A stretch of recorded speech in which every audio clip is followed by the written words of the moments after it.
llamando la atención de todos tiene que ver con Ley Ómnibus y el DNU firmado por el presidente Javier Milei, donde hay uno de los temas centrales que tiene que ver con lo laboral. En el ámbito laboral, por supuesto, incluso ya la CGT se ha manifestado en contra, va a haber un paro, etcétera. Queremos entender mejor qué significa todo lo que está ocurriendo alrededor del DNU en materia laboral. Por eso lo voy a saludar a Julián de Diego, abogado laboralista, realmente una de las personas que más sabe en esta materia y por eso quien mejor nos va a poder explicar. ¿Cómo está, Julián? Bienvenido, buenas tardes. Hola, ¿qué tal? Buenas tardes. ¿Cómo están ustedes? Bien, un placer saludarte. Igualmente. Veníamos hablando, ¿no? El decreto de necesidad de urgencia obviamente deja mucho en materia laboral y por eso también está generando polémica en ese sentido. Ya hay un paro convocado. ¿Qué mirada tenés? ¿Qué nos podés explicar sobre lo que cambia ahora que rige el DNU? Bueno, los cambios son muchos y muy importantes, entonces obviamente todo esto va a producir mucho impacto. Lo que hay de positivo en la reforma es que la mayoría de las normas que se dictan tienen como finalidad mejorar el empleo en un contexto en donde deberíamos en algún momento estar en un proceso de crecimiento. O sea, en este momento tenemos recesión e inflación, ¿no? Lo que se llama estanflación. O sea, la actividad económica está disminuyendo por efecto de la reacomodación de los precios y tenemos inflación. Pero si el gobierno actual lograra, a través de una cantidad de mecanismos que tienen que ver con buscar la estabilidad de la economía y enfocar el crecimiento, esta reforma laboral acomodaría perfectamente, ¿no? ¿Tenés esperanzas de que sea algo que pueda empleo, mejorar el mercado laboral? Que hoy, por ejemplo, dicen, ¿no?, quienes son empleadores muchas veces tienen miedo de contratar más gente porque las cargas laborales son muy altas, por el tema de los juicios, etcétera. ¿Vos decís que en ese sentido esto puede ser una mejora? Bueno, en todos esos planos hay mejoras. Por ejemplo, vamos a poner un ejemplo que a lo mejor sirve. Por ejemplo, las empresas que tengan menos de una determinada cantidad de gente, pero se supone que va a ser menos de 100 de trabajadores, no van a pagar contribuciones patronales. ¿Eso qué significa? Que es igual tener un trabajador en blanco que en negro. ¿Por qué? Porque el trabajador, si yo le pago un sueldo de 1.000 y está en blanco y me cuesta 1.000 si lo pongo, está en negro y me cuesta 1.000 si lo pongo en blanco, al tener el mismo costo se supone que todo el mundo debería tratar de buscar que el trabajador esté registrado. Y para eso no solamente se sacan las contribuciones patronales, sino que se crean un montón de resortes que hacen que el empleador tenga incentivos para contratar. Por ejemplo, el periodo de prueba, que antes era de 3 meses, ahora va a ser de 8 meses. Uno dice, bueno, pero dentro de los 8 meses el empleador puede despedir al trabajador. Sí, pero va a tener mucho más interés en usar ese periodo de prueba más largo y por lo tanto va a generar un incentivo para usar el contrato. Y de hecho, en la mayoría de las consultas, por ejemplo, de hoy, porque el DNU empieza a regir justamente a partir de hoy, es si ya la persona que ingresa puede ingresar con el nuevo periodo de prueba. O sea, a pesar de que estamos en recesión, hay muchas empresas que están consultando sobre cómo ir utilizando la reforma laboral en beneficio de cada una de las empresas, sobre todo las empresas más chicas, que son las más vulnerables, ¿no? ¿Y qué tenés para decirle a quienes critican este tipo de medidas, por ejemplo, haciendo hincapié en lo que son la reducción de las indemnizaciones o el fin de las multas cuando hay lo que se llama una registración deficiente? A ver, primero, hay mucha gente que habla en forma crítica de la ley.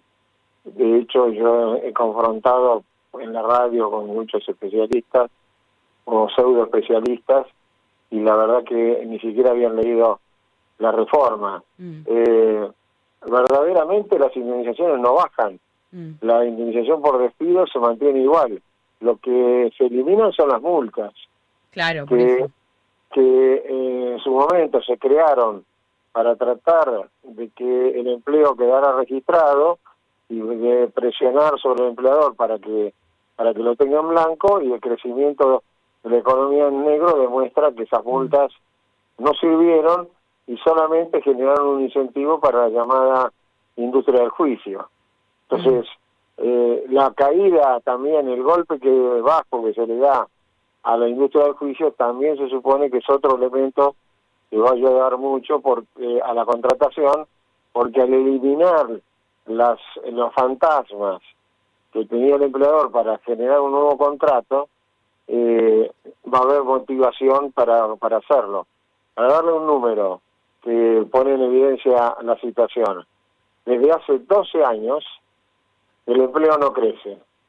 Está alrededor, el empleo registrado me refiero, ¿no? O sea, el empleo en blanco.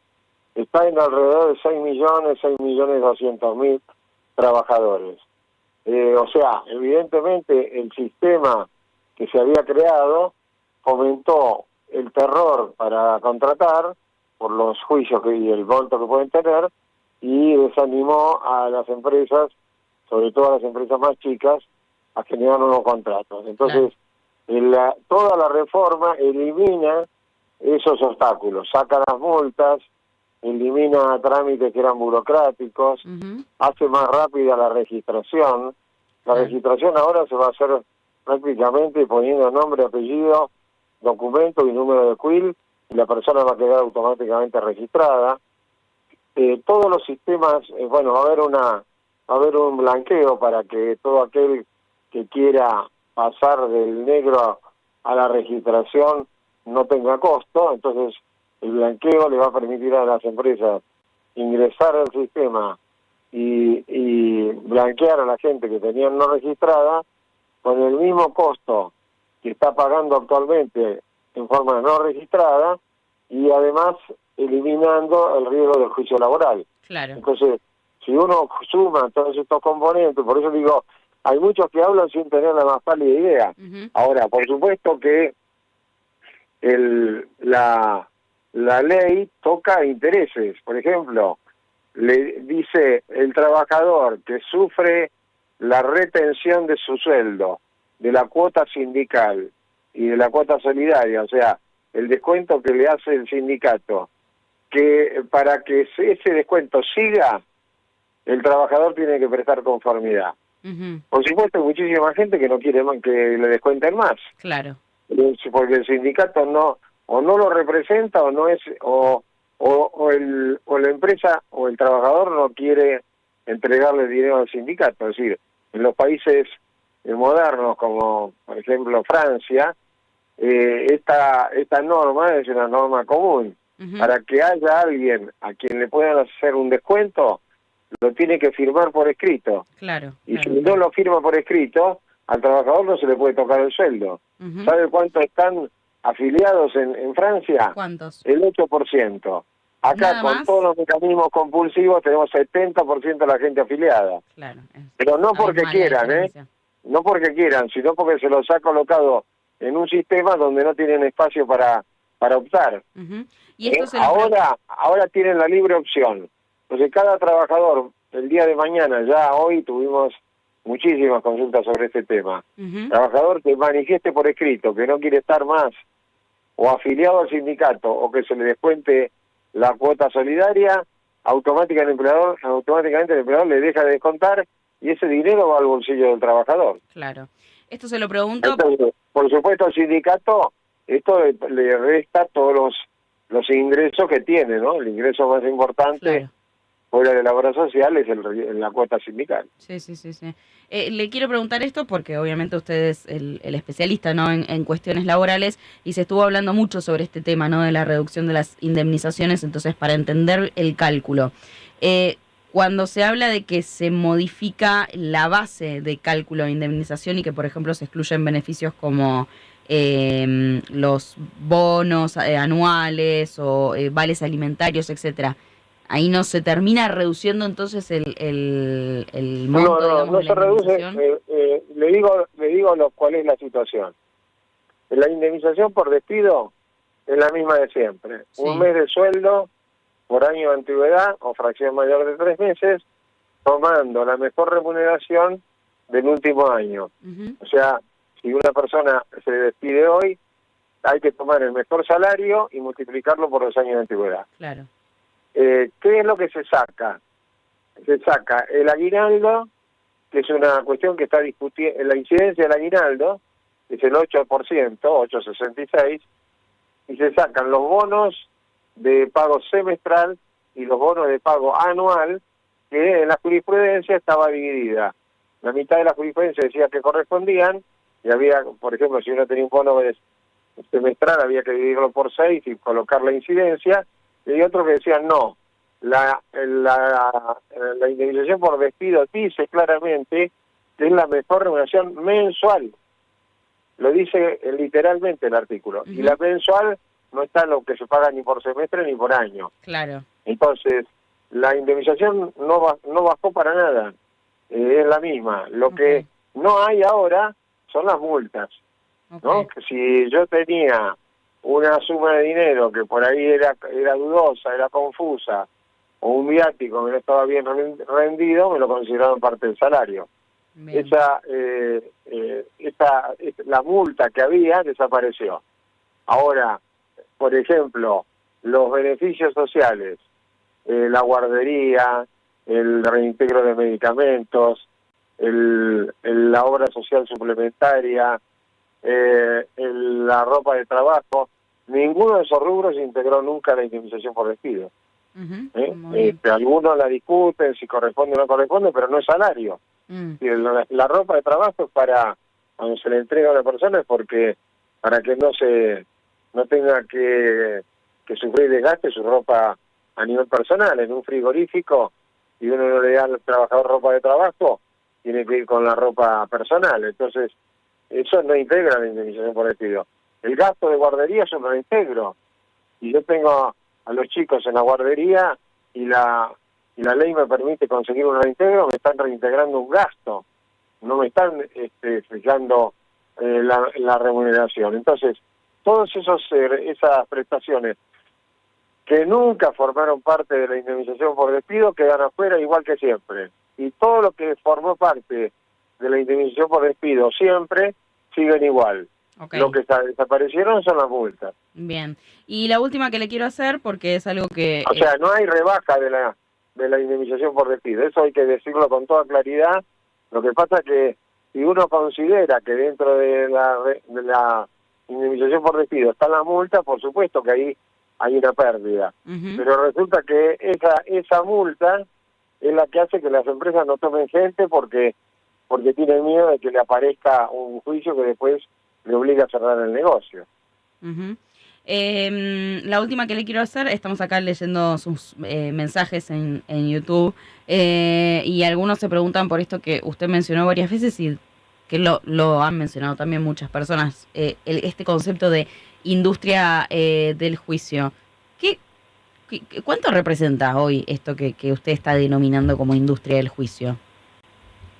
No, la industria del juicio en realidad es un fantasma. Porque cuando uno tiene un juicio laboral con multas que ahora están derogadas, para una pequeña empresa la sentencia que sale es inviable, o sea, no le permite sobrevivir. Ahora, ¿qué proporción representa? El 5% de la actividad laboral está influido por los juicios laborales. Ahora, ese 5% que tiene que ver con la afectación de la población que está en juicio, es de tal volumen cada juicio que hace que se convierta como le digo, en un fantasma, que si uno tiene una de esas demandas, en una empresa pequeña, en una empresa mediana, no hay forma de pagarlo y por lo tanto para esa empresa es o la quiebra o el cierre. Julián, muchísimas gracias por este contacto con nosotros. Le mandamos No, un saludo y que tenga muy feliz año. Un gusto estar con ustedes y hasta siempre. Gracias. Julián de Diego, abogado laboralista, quien pasaba por el Observador 107.9. Muchas repercusiones deja el DNU en materia laboral, un DNU que ya entra en vigencia y a partir de ahora rige muchos